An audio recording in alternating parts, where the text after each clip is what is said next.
What is up, everybody? It is Joe Granato from the New Epic Heroes from NESmaker. I just wanted to say happy Halloween to everybody. As most of you know, we have a development competition called the Byte-Off. And this year's Byte-Off, we really leaned into the horror motif, right? And a lot of you guys really embraced that. It was awesome. If you guys couldn't guess, the plan was to put together a big October web series that every episode had an opportunity to feature some of the games, kind of like what we did a few years ago with Riff in Time. And those games, we had a great plan. We've been planning it for a while.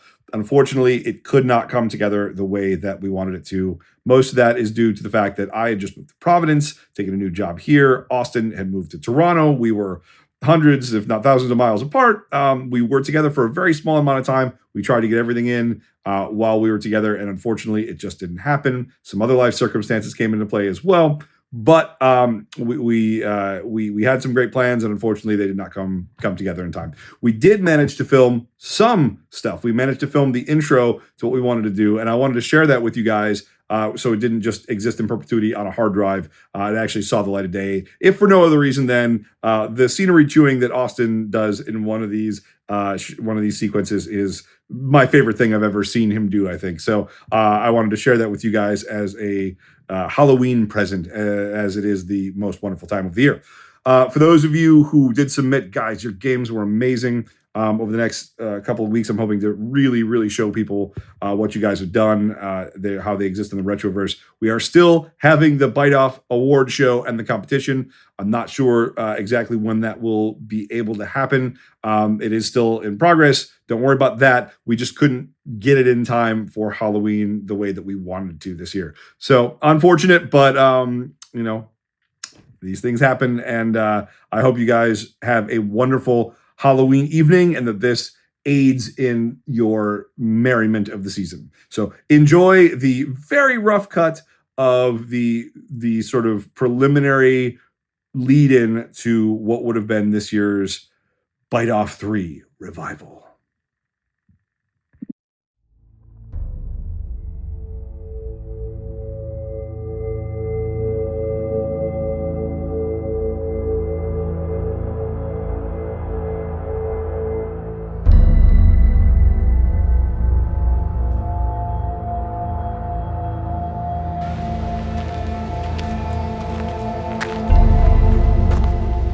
This is not how I wanted this whole thing to start. I mean, we're all the way on the... Where were they even... The level of commitment is almost commendable. It just goes to show you that you can find a Spirit Halloween store just about anywhere this time of year, right? Do we take this as a legitimate threat? Should I maybe call somebody? Don't bother with that. You're not going to get any service out here. The caretaker did say that in case of emergencies, there's a landline in the main cabin, but does this qualify? Look at this. This is just par for the course at this point, right? You're not having second thoughts, are you? We forge ahead with the plan, even past the point that the plan makes even the slightest modicum of sense? I mean, that's been sort of the modus operandi of this whole nest development thing since the beginning, yeah? Why stop now? Indeed. So cut these guys down, though, before the campers start to show up. We don't want the trolls to set the tone for the whole summer camp, yeah?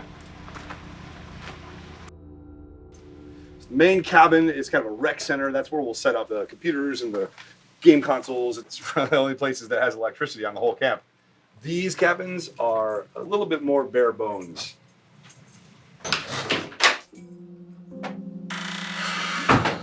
Bare bones? Yikes. I mean, no internet, no Wi-Fi, no electricity to most of the camp. Do you honestly think a bunch of Gen Z kids are going to be able to survive out here without their creature comforts? Look, we didn't have any Wi-Fi. We didn't have the internet in the 80s when the NES was popular. Most people who want to develop NES games would give their left arm to go back to the 80s, right? Where none of that stuff existed. Trust me, they'll live. But it might be a good idea to go cabin to cabin, check for leaks and mold and critters and pagan symbols, creepy dolls, machete-wielding serial killers. Right.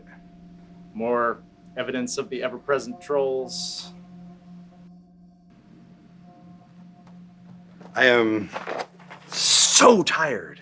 This whole thing's just gotten so far away from us. You know, we set out originally to put out something good into the world, but Seems no matter what we do, it just feeds back as this vile, petulant trolling from a group of merciless, infantile degenerates who seem to regard our software as the harbinger of the apocalypse.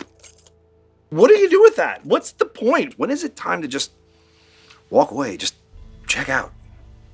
No one's checking out. What happened to, hey Austin, let's come down from Toronto and spend all our money on a summer camp. We'll teach kids how to make NES games. It'll be great. Gee, I don't know, Joe, do you think that's a wise idea? Of course it is.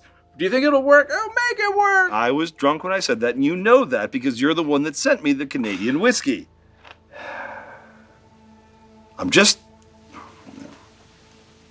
growing very disconnected from the fact that this is reality.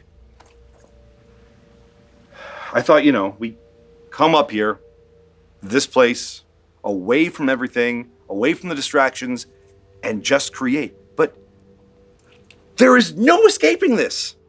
Well, my strong advice is to take that sentiment and bury it along with those effigies. Remember why we started this. Remember why we came out here. That's what I do, right? I put on Mr. Game Show host. Hey, everybody, it's NESmaker. We're gonna have a good time. Yeah, that's exactly what I do. I think this is just it. This is the beginning of the end. I can't. I mean, if this fails, maybe it's time just to let it begin to decay. Well, if this is the end, if in the fall they pull the charred remains of this thing called NESmaker from the smoldering ashes of this summer camp, then let's make sure the epic fire in which it burns is bright enough to be seen from space.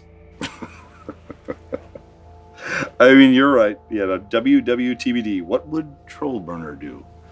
If this admittedly ill-conceived summer camp idea turns into a raging dumpster fire, then we just add a dash of napalm and go down in an apocalyptic blaze of glory. Maybe we take a few of the trolls with us. So Whitfield's about 20 miles down the road. I'd like not to make it a daily trip, so pick up what we need for at least a couple of days. Toilet paper, non-perishables, gasoline for the generator. You gonna be all right here by yourself all day? I got plenty to keep me busy with the cabins. I'm gonna try and get some of these donated Nest consoles to work too. They look pretty rough. You think you can bring some of those to life? I mean, some might be a little bit easier than others, for sure. I'm gonna go run over some deer. All right, see you in a bit.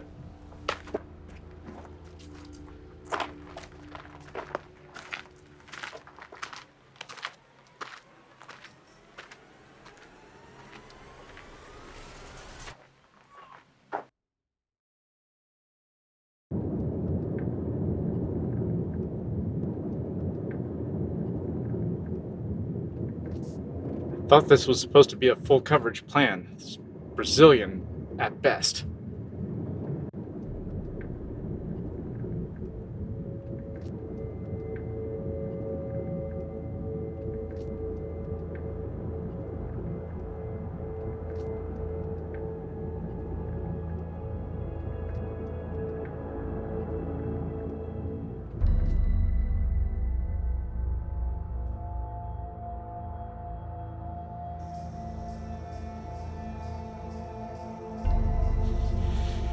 We're in a bit of a mess here.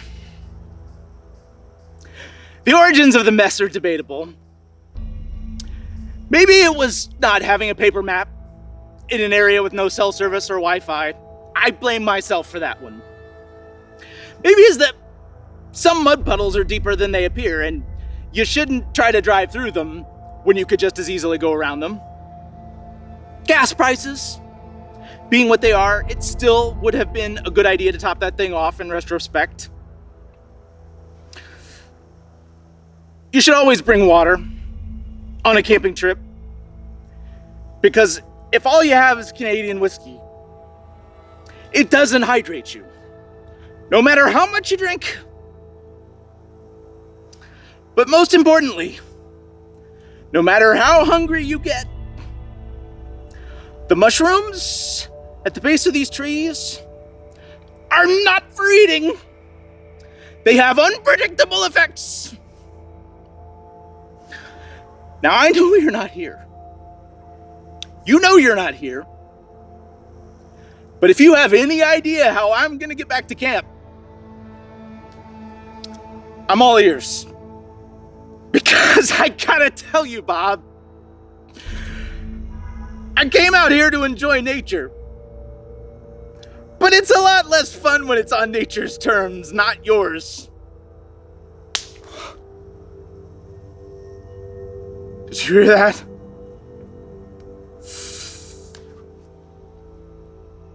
You stay here. I'm gonna go check it out.